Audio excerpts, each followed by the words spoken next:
अस्सलाम वालेकुम बच्चों। इस वीडियो में हम 8th क्लास की सोशल साइंस पढ़ेंगे। Social social and political life, जिसे हम पॉलिटिकल साइंस भी कहते हैं। तो इसका जो हम इस वीडियो में लेसन नंबर 5 पढ़ेंगे, जो कि पेज नंबर 61 पे है। लेसन का नाम है जुडिशरी। तो जुडिशरी जैसे कि आपने सुना होगा, जिसे हम कोर्ट्स वगैरह के नाम से भी जानते हैं। तो जुडिशरी का काम क्या होता है, इस लेसन में हम ये देखेंगे। इनकी क्या टाइप्स होती हैं, इसका क्या स्ट्रक्चर होता है। तो हमारे जो मुल्क में जुडिशरी की क्या स्ट्रक्चर और काम क्या है, वो हम इस लेसन में देखेंगे। जैसा कि आपको पता होगा कि हमारे यहाँ पे कोर्ट्स का सिस्टम है, जिनका इनका काम क्या रहता है। इनका काम रहता है, इनके 3 काम हैं जो हम आगे देखते हैं। लेकिन अभी जो है इनका जो हम प्राइमरीली जिसे हम कहते हैं, ये रूल ऑफ लॉ को इस्टेब्लिश करते हैं। इससे रूल ऑफ लॉ को जो है अपहोल्ड करते हैं। उसका क्या मतलब है रूल ऑफ लॉ का अपहोल्ड करना? जो रूल ऑफ लॉ का मतलब है कि यहाँ पे एक सेट प्रोसीजर होता है। अगर किसी से कोई, फॉर एग्जांपल हमारे यहाँ पे किसी से कोई गलती हो जाए, तो रूल ऑफ लॉ का मतलब है कि इसका जुडिशरी एक सेट ऑफ रूल्स फ्रेम करती है, या जिसके तहत एक सेट ऑफ रूल्स के तहत हर उस तरह की गलती को same set of rules apply करती है, और उसी के हिसाब से फिर किसी को सज़ा और किसी को माफ़ किया जाता है। तो आगे बढ़ते हैं।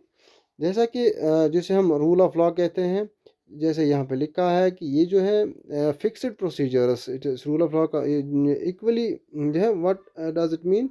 It means that laws apply equally to all the persons, and that a certain set of fixed procedures need to be followed when the law is violated।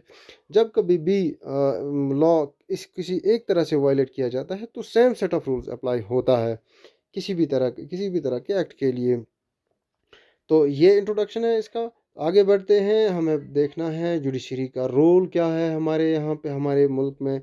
तो जुडिशरी का रोल है 3 तरह का। जैसे मैंने कहा कि इसका रोल या इसका काम जो है 3 तरह का होता है।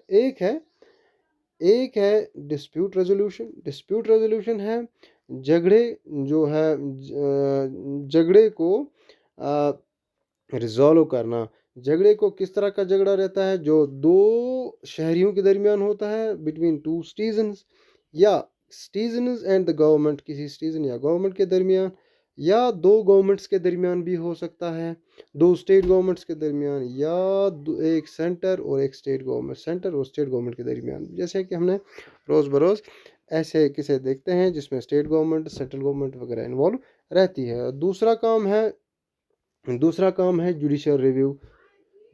तो जुडिशल रिव्यू का क्या मतलब है? फॉर एग्जांपल, अगर हमारी गवर्नमेंट कभी भी कॉन्स्टिट्यूशन के तहत ही, या अपने पावर्स के अंडर कोई भी जो है लॉ पास करती है, तो जुडिशरी का काम रहता है कि वो ये देखें कि क्या ये लॉ जो है कहीं ये कॉन्स्टिट्यूशन के ख़िलाफ़ तो नहीं है। क्योंकि हमारे हमारे कॉन्स्टिट्यूशन के मुताबिक हमारी जुडिशरी जो है वो final interpreter of the constitution है। यानी कि इसका किस लाइन का क्या, किस कॉन्स्टिट्यूशन के किस क्लॉज का क्या मतलब है, वो मतलब निकालने का काम सिर्फ फाइनली सुप्रीम कोर्ट का होता है, कोर्ट का ही होता है। तो यही डिसाइड करता है कि कौन सा लॉ हमारे यहाँ पे रहेगा या नहीं रहेगा। जैसे कि आपने देखा होगा, हमारे यहाँ पे बहुत सारे लॉज हैं, जैसे जुडिशल अपॉइंटमेंट्स कमीशन रिसेंटली जो है 2014-15 में जो है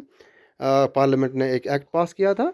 तो उसको जो है जुडिशरी ने फिर नल एंड वाइड करार दिया, क्योंकि वो जुडिशल रिव्यू के थ्रू उसको जो है नल एंड वाइड करार दिया गया। तो इस पावर को हम जुडिशल रिव्यू कहते हैं, और ये दूसरा काम है हमारी जुडिशरी। और तीसरा काम जो है upholding the law and enforcing the fundamental rights. देखिए, अपहोल्डिंग द लॉ का मतलब है कि ये जो है कानून को अप्लाई करता है।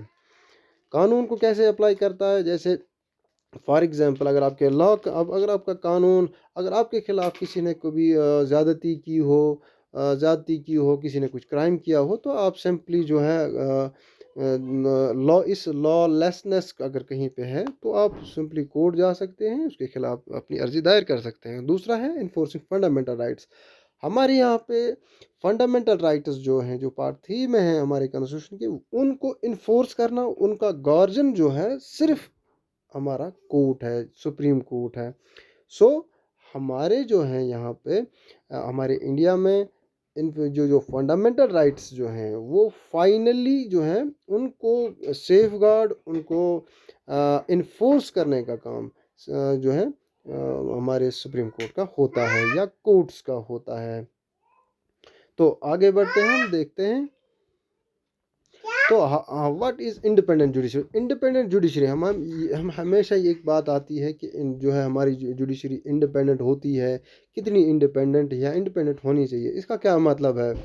अगर ये सारे फंड्स हमारी गवर्नमेंट से ही लेती है, सो इसका ये मतलब है कि हमारे कॉन्स्टिट्यूशन के अकॉर्डिंग जुडिशरी के इंटरनल अफेयर्स में कोई भी गवर्नमेंट, कोई भी पॉलिटिशियन इसकी फंक्शनिंग में दखल अंदाजी नहीं कर सकता। क्योंकि अगर कभी कभार अगर ऐसा होता, कभी कोई पावरफुल पॉलिटिशियन अगर कुछ भी क्राइम करता, तो वो जो है आराम से अपने इस लॉ को अपने खिलाफ होने से बचाता, या कोर्ट्स को पॉलिटिशियन या अपने कोर्ट्स को डायरेक्शन देता कि ऐसा करो ऐसा करो ऐसा करो। तो ऐसा नहीं है।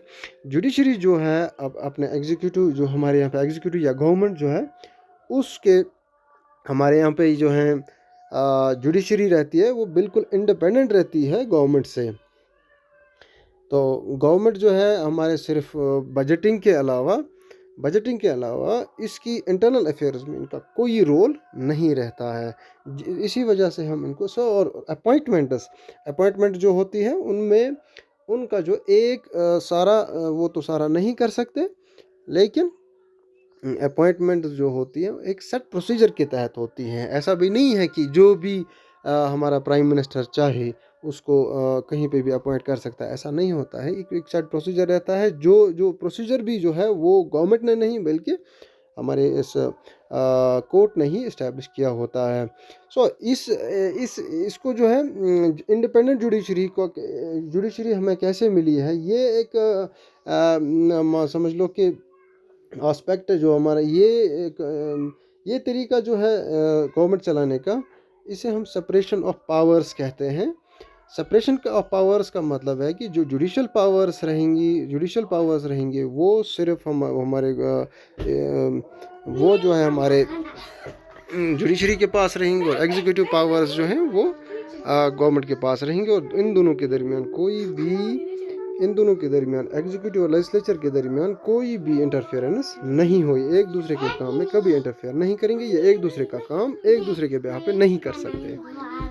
अभी आज हमने देखा कि इस लेसन में फंक्शनिंग और independence of judiciary. Next video में हम देखेंगे